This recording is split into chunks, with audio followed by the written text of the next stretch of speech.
আসসালামু আলাইকুম ওয়া রাহমাতুল্লাহ। সবাইকে এসপি ক্লাসে নতুন আরেকটি ক্লাসে স্বাগতম জানাচ্ছি। আজকে তোমাদের সাথে আলোচনা করব ষষ্ঠ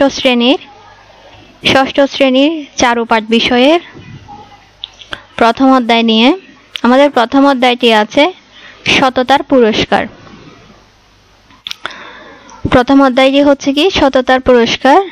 লেখক হচ্ছেন মোহাম্মদ শহীদুল্লাহ। এখানে সততার পুরস্কার নিয়ে একটা গল্প আছে, এই গল্পটা তোমরা নিজেরা পড়ে নিবে। আমি তোমাদের সাথে আলোচনা করব এই অধ্যায়ে যে সৃজনশীল প্রশ্নটি দেওয়া হয়েছে, এই 6 নাম্বার পৃষ্ঠা, এই 6 নাম্বার পৃষ্ঠার এই সৃজনশীল প্রশ্নটি নিয়ে কি করব, আলোচনা করব। এখানে আছে কালাম, আবুল ও হাফিজ একই গ্রামে বাস করে। তাদের অবস্থা তেমন ভালো নয়, কোনো মতে দিন অতিবাহিত করে। মানে কালাম, আবুল, হাফিজেরা কোনো মতে দিন যাপন করে। এই কারণে হাজী সাহেব তার জাকাতের টাকা দিয়ে আবুলকে একটা রিক্সা, কালামকে একটা ভ্যান গাড়ি আর হাফিজকে একটা সেলাই মেশিন কিনে দিলেন। তিনি বললেন, তোমরা পরিশ্রম করে খাও আর তোমাদের সাধ্যমতো গরিব মানুষকে উপকার করো।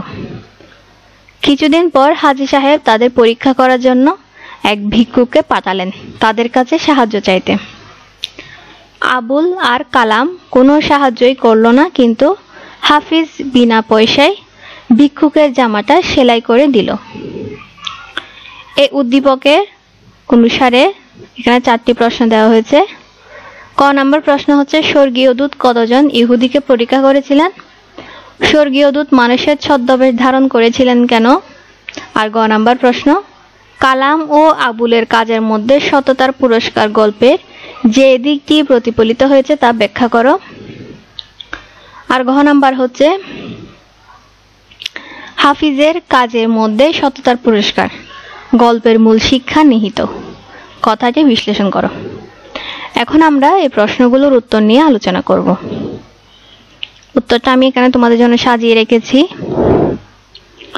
তাহলে আমাদের ক নাম্বার প্রশ্ন ছিল, স্বর্গীয় দূত কতজন ইহুদিকে পরীক্ষা করেছিলেন?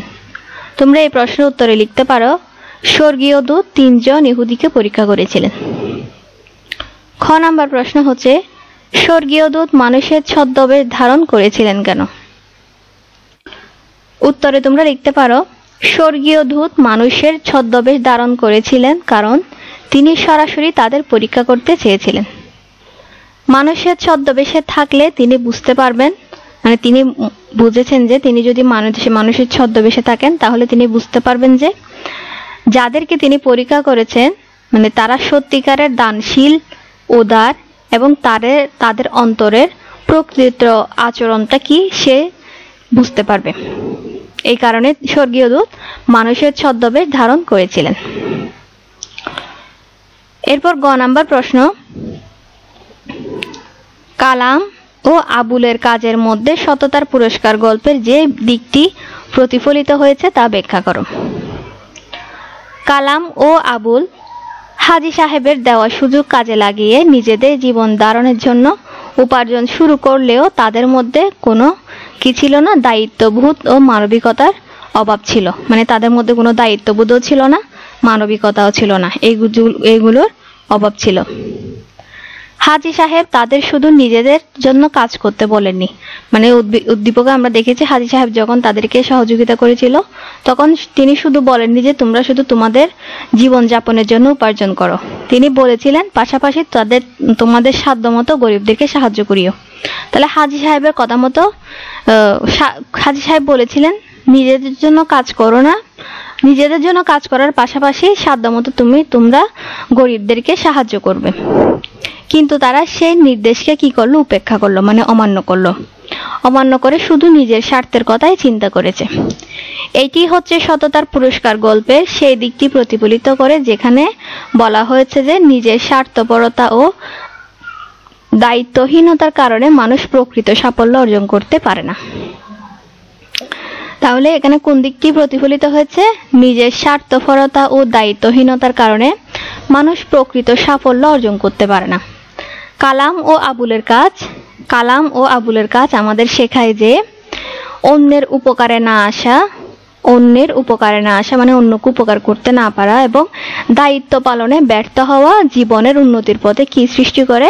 বাধা সৃষ্টি করে। আমরা এভাবেও তোমার এই গ নাম্বার প্রশ্নের উত্তর লিখতে পারো। ঠিক আছে, এরপর ঘ নাম্বার প্রশ্নের উত্তর নিয়ে এখন আলোচনা করব। ঘ নাম্বার প্রশ্ন আছে, হাফিজের কাজের মধ্যে সততার পুরস্কার গল্পের মূল শিক্ষা নিহিত। কথাটি বিশ্লেষণ করো। হাফিজ তার সেলাই মেশিন দিয়ে নিজের জীবিকা নির্বাহ করলেও গরিব ও অসহায় মানুষদের প্রতি ছিলেন খুব সহানুভূতিশীল। মানে তার মধ্যে দায়িত্ববোধ ছিল, মানবিকতা বোধ ছিল। তিনি গরিবদের প্রতি কি ছিলেন? সহানুভূতিশীল ছিলেন।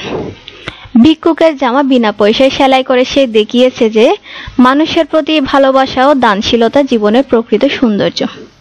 হাজী সাহেবের দেওয়া নির্দেশনা সে যথাযথভাবে পালন করেছে এবং তার মধ্যে সৎ ও উদার মনের পরিচয় ফুটে উঠেছে। তাহলে আমরা উদ্দীপকে হাফিজের কাজের মাধ্যমে বুঝলাম যে হাজী সাহেব তাকে যে নির্দেশটা দিয়েছে সে তা যথাযথভাবে বা সঠিকভাবে পালন করছে এবং তার মধ্যে যে একটা সৎ এবং উদার মন আছে সেইটি ফুটে উঠেছে এই কাজের মাধ্যমে। তো এই কাজের মাধ্যমে হাফিজ কি প্রমাণ করলো? এই কাজের মাধ্যমে হাফিজ প্রমাণ করলো যে সৎ ও নিঃস্বার্থ কাজের মাধ্যমে মানুষের হৃদয়ে জায়গা করে নেওয়া সম্ভব। এটি সততার পুরস্কার গল্পের মূল শিক্ষা। সততা মানবিকতা জীবনের হচ্ছে কি শান্তি, সম্মান এবং প্রকৃত সুখ এনে দেয়। হাফিজের কাজ আমাদের শেখায় দানশীলতা শুধু অন্যের উপকার করে না, নিজের জীবনকেও সুন্দর করে তোলে। এইটি হচ্ছে আজকের এই সৃজনশীল প্রশ্নের উত্তর।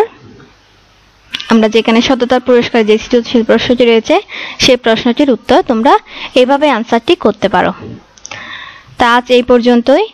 নেক্সট ক্লাসে আমরা পরবর্তী লেসনগুলো নিয়ে আলোচনা করব। আজ এই পর্যন্তই। খুদা হাফেজ। আসসালামু আলাইকুম।